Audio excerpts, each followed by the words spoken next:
গোলাঘাটৰ যিটো আচলতে মানে পিয়াজিৰ ডিলাৰ আছে নহয় সেইটো বহুত মানে নমস্কাৰ অন্য এটা ব্লগৰ সৈতে মই বিকাশ আৰু আপোনালোকে চাবলৈ আৰম্ভ কৰিছে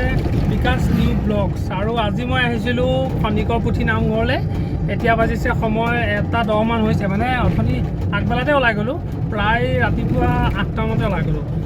মানে আপোনাৰ বাইদেউক স্কুলত থৈ মেলি স্কুল ভাড়াটো থৈ মেলি ওলাই গ'লোঁ আপোনাৰ দেৰগাঁৱলৈ কিন্তু কি ক'ব মানুহ নাই কাৰণ আজি দেৰগাঁও বন্ধ থাকে আজি আপোনাৰ মানে বৃহস্পতিবাৰে দেৰগাঁও আপোনাৰ বন্ধ থাকে আৰু চাৰ্জো বাৰু বেছি নাই যোৱা মাত্ৰ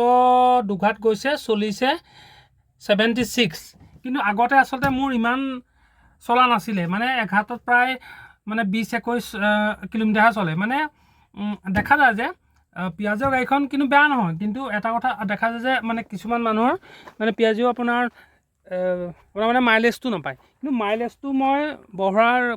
মানে কেনেকৈ বঢ়াব পাৰি সেইটো আপোনালোকক মই আজি মানে হেৰি এটা দিম কিটিপ এটা দিম আৰু সেইটো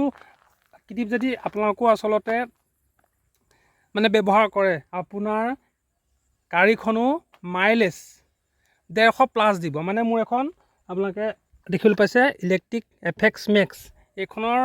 মাইলেজ থাকে 150 কিন্তু আজি মোৰ মানে 150 ওপৰত দিব কেনেকৈ বাৰু আপোনালোকক ক'ম আৰু এতিয়া মই আপোনাৰ খনিকৰ পুথিৰ পৰা আহি আছোঁ ঘৰলৈ কাৰণ অথনি ওলাই যোৱা ন মানে আপোনাৰ একো খোৱা হোৱা নাই আৰু এইফালে চাওক আপোনাৰ পেটৰ অৱস্থা পেট মানে একদম শুকাই শেষ হৈ গৈছে চ' এতিয়া মই যাওঁ ঘৰলৈ ঘৰত অকণমান চাৰ্জ দি মেলি আকৌ পিছবেলা ওলাই আহিম আৰু বন্ধুসকল মানুহ এজনে এখন গাড়ী আচলতে কিয় লয় প্ৰথম কথা মানুহজনে গাড়ীখন লয় কমফৰ্টৰ কাৰণে আৰু যিটো কমফৰ্ট পিয়াজিঅ এই এপ এখনত আপোনালোকে পাব আৰু তাৰপিছত মানুহজনে গাড়ীখন লয় মাইলেজৰ কাৰণে যিটো এইখন গাড়ীত আপোনাৰ প্ৰায় 150+ আছে আৰু 150তকৈ আপুনি বেছি চলাব পাৰিবহে কাৰণ আজি মই প্ৰায় দুঘাটত 80 কিলোমিটাৰ ইতিমধ্যে চলাইছোঁ এতিয়ালৈকে চাৰ্জ মাত্ৰ আপোনাৰ গৈছে মাত্ৰ দুঘাট এতিয়া আপোনালোকক ক'ম যে এই গাড়ীখনৰ আচলতে মানে পিয়াজিঅ ইলেক্ট্ৰিক এফেক্স মেক্সখনৰ আপুনি কেনেকৈ মাইলেজটো বঢ়াব পাৰে তাৰ এটা সৰু আপোনালোকক মানে কিটিপ দিম সেই কিটিপটো যদি আপোনালোকেও আচলতে মানে ব্যৱহাৰ কৰে নিশ্চয় আপোনাৰো মাইলেজ 50+ হ'ব তেন্তে আহক মোৰ এখন গাড়ী লোৱাৰ পৰা আজি 2 বছৰ হ'ল আৰু 2 বছৰ এক্সপিৰিয়েঞ্চ পৰাই আপোনালোকক মই কৈছোঁ আচলতে মানে কেনেকৈ মাইলেজটো বঢ়াব পাৰি উইথ প্ৰমাণ চাওক আজি মোৰ চাৰ্জ শেষ হৈছে মাত্ৰ আপোনাৰ দুঘাট দেখিছেনে দুঘাট চাৰ্জত গৈছে কিমান 81+9 কিলোমিটাৰ মানে প্ৰায় 82 গৈছে আৰু কিন্তু এই মাইলেজটো আচলতে মই যে ইম্প্ৰুভ কৰিলোঁ আচলতে কেনেকৈ মানে কৰিলোঁ চাওক মেইন কথাটো হৈছে এইটো চাওক আচলতে এইটো হৈছে ব্ৰেকৰ চেঞ্চৰ হা এই ব্ৰেকৰ চেঞ্চৰটো যদি আপোনাৰ এই তলত যদি আপোনালোকৰ মানে ধূলি বালি যদি মানে লাগি থাকে আপোনালোকৰ মানে তেতিয়া এই চিনটো যে আছে এই চিনটো আপোনাৰ টিপ একে মাৰি থাকিব আৰু মাৰি থকাৰ লগে লগে আপুনি মানে আপোনাৰ ব্ৰেকৰ চেঞ্চৰটোৱে মানে তেতিয়া আপোনাৰ একো কাম নকৰিব আৰু আপুনি এখন গাড়ী বুলিয়ে নহয় আচলতে মানে যিখিনি ইলেক্ট্ৰিক গাড়ী আছে সেইখিনি ইলেক্ট্ৰিক গাড়ী আপুনি মানে যিমানে ব্ৰেক চুব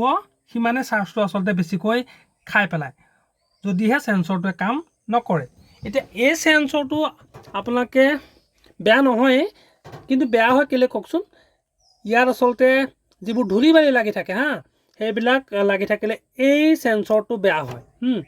সিদিনাখন মই গ'লোঁ আপোনাৰ পিয়াজিঅ ডিলাৰ গ'লোঁ আৰু গোলাঘাটৰ যিটো আচলতে মানে পিয়াজিঅৰ ডিলাৰ আছে নহয় সেইটো বহুত মানে ভাল কাম কৰে তাত বহুত মানে তাত আপোনাৰ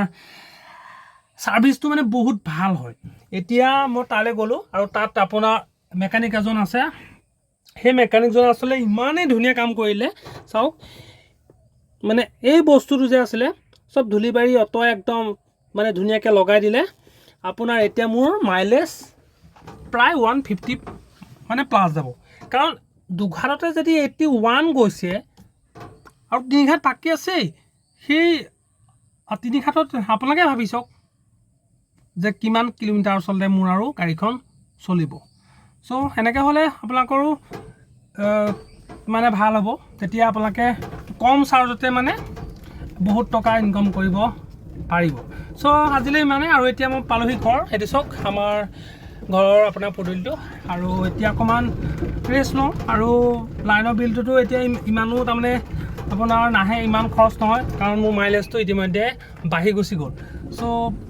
এতিয়া মানে এতিয়া বিন্দাছ আৰু এতিয়া অকণমান চাৰ্জত দিমগৈ, আৰু তাৰপিছত ওলাই যাম জেগালৈ। আপোনালোকে ভিডিঅ'টো চাই থাকিব।